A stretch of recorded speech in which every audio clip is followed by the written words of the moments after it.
Hello friends, today we have to learn a topic of appreciations of the poem Father Returning Home with the help of the points.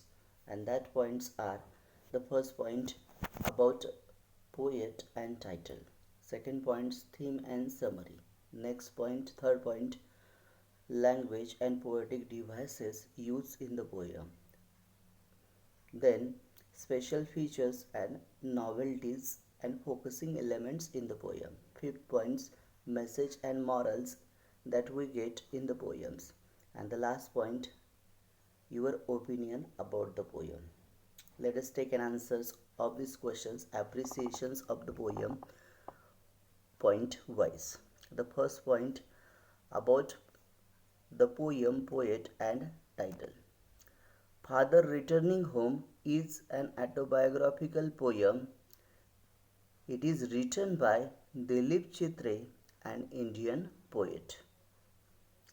की father returning home ही एक आत्म autobiographical poems आहे. दिलीप चित्रे ह्या एका भारतीय कवीने लिहिलेली कविता. Second point theme summary. It is a poem about a lonely, estranged old family man. की ही पोयम्स एका इस्ट्रेंज म्हणजेच अलिप्त राहणाऱ्या वयस्कर कुटुंबातल्या एका व्यक्तीची आहे. He cannot be abreast with the fast pace materialistic world. की जे भौतिक युग आहे त्या भौतिक युगामध्ये बऱ्याचशा समस्या ज्या आहे त्याची तो बरोबरी करू शकत नाही. He is travelling late evening train. संध्याकाळच्या इव्हिनिंगच्या ट्रेनने उशिरा तो घरी परतताना आढळतो. He is standing among the silent passengers in the yellow light. की येलो लाईटमध्ये एका शांत पॅसेंजरच्या स्वरूपामध्ये तो उभा असताना दिसतो. ॲट होम घरी आल्यानंतर he has been given a stale chapati and weak drinking tea. तर घरी आल्यानंतर त्याला स्टेल चपातीज दिल्या जातात किंवा ड्रिंकिंग टी ती पण कमी गरम असणारी वीक असणारी दिली जाते. He childrens are not interested in chatting with him.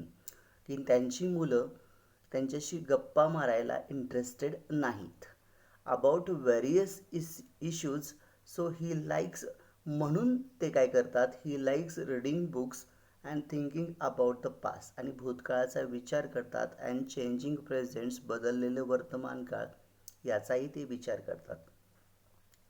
The poet sympathize the old aged person in the poem. तर कवीला या वयस्कर व्यक्तीची सहानुभूती या कवितेत वाटते. त्यानंतर third points language and poetic devices use in the poems and poetic style. The poet presents this poem in a form of dramatic monologue. तर ही कविता कवी ड्रॅमॅटिक मोनोलॉग या फॉर्ममध्ये सादर करतो. दिस पोयम इज अ फ्री वर्स. तर ही कविता फ्री वर्स आहे, मुक्त छंद आहे. कारण because there is no at rhyme scheme. ह्याच्यामध्ये राईम स्कीम नाही किंवा मीटरची पद्धतही नाही. This poem includes 212 line stanza. की या कवितेत 12 ओळी असणारे 2 स्टांजे आहेत. And the poetic devices use in the poem are. या कवितेमध्ये वापरलेले poetic devices figure of speech कोणते आहे. Imagery, alliterations, simile, personifications, enjambment. त्यानंतर next point fourth points special features novelties and focusing element. Dilip Chitre depicts the poor neglected state of the old people in our society. Dilip Chitre या कवितेतून की समाजामध्ये असणारे वयस्कर लोकांना दुर्लक्षित केलं जातं त्यांचं वर्णन करतात किंवा ते डिपिक्ट करतात. The tone of the poem is a little depressing and bleak. की या कवितेचा जो टोन आहे तो डिप्रेसिंग आहे किंवा ब्लिक स्वरूपात आहे. The language is that of detachment and estrangement. की याच्यामध्ये वापरलेली जी भाषा आहे ती भाषा डिटॅचमेंट म्हणजे अलिप्तपणा किंवा इन्स्ट्रेंचमेंट याचा वापर केलेला आहे. The poet has use present participle in the poem for example standing, unseeing and getting off, eating. अशा प्रकारचे प्रेझेंट पार्टिसिपल कवीने याच्यामध्ये वापरलेले आहे. ते प्रेझेंट पार्टिसिपल म्हणजे आय एन जी असणारे शब्द standing, unseeing, getting up and eating.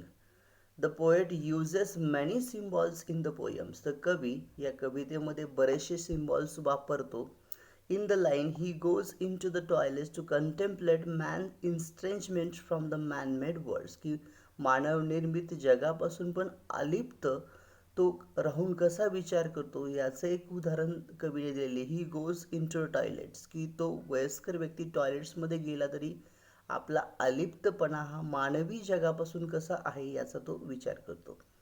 त्यानंतर fifth points, message and morals in the poem.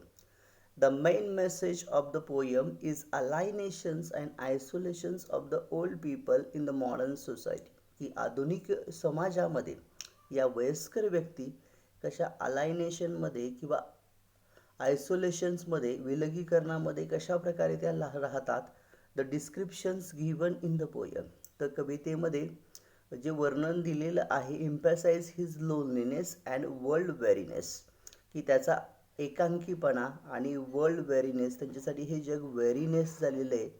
In spite of his रेचिड बिलॉंगिंग्स, की त्यांच्या असणारी जी मानवी मालमत्ता आहे ही कंटिन्यूज हिज वर्क टायरलेसली, ते त्यांचं काम अविरतपणे न थकता चालू ठेवतात. अशाही प्रकारचा मेसेज मिळतो. या कवितेत दोन मेसेज मिळतात. द मेन मेसेज या कवितेतला alienations and isolations of the old people in the modern society, आणि दुसरा मेसेज की the descriptions given in the poem emphasize his loneliness and world weariness. आता इन स्पाइट ऑफ बिलॉंगिंग्स, की या सर्व मालमत्ता असूनही the old man continues his work tirelessly, तरी ते अविरतपणे काय करतात, काम करतात. की जो मेसेज आहे, we should take care of our old people in our home, की आपल्या घरामध्ये आपण वयस्कर लोकांची काळजी घेतली पाहिजे, हाही संदेश याच्यामध्ये मिळतो. त्यानंतर शेवटचा points, your opinion about the poem. I think the life of the old person is very pathetic, की या कवितेमध्ये वयस्कर व्यक्तीचे जे वर्णन केलेले आहे जीवनाचं, ते पॅथेटिक आहे. We not want to neglect them in the society, समाजात त्यांना आपण निग्लेक्ट करून चालणार नाही. We should pay attentions to them, त्यांच्याकडे लक्ष द्यावं. अँड मिक्सअप विथ देम, त्यांच्याशी मिक्सअप व्हावं. And shares a lot of informations with them, आणि त्यांच्याशी बऱ्याच गोष्टी शेअर कराव्यात, असं माझं मत आहे. In such a way we covered this questions and appreciations of the poem Father Returning Home by Dilip Chitre.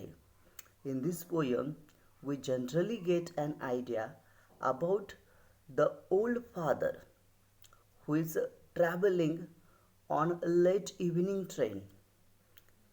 He is going to his house. The first part is about traveling, and the second part is about his home treatment given by the family members. These two sections are in the forms of two paragraphs the writer has given in the poem. These appreciation questions that we cover with the help of the 6 points. The first point, name of the poems and title. Second, theme and summary. Then the third points, poetic devices, figure of speech and language used by the poems. Fourth point, special features, novelties. And then fifth point, message and morals in the poems. And the last point, your opinion about the poem. I hope you will understand the 6 points essentials to write an answer of appreciations. I hope you will understand and make practice for the board exam. Thank you very much.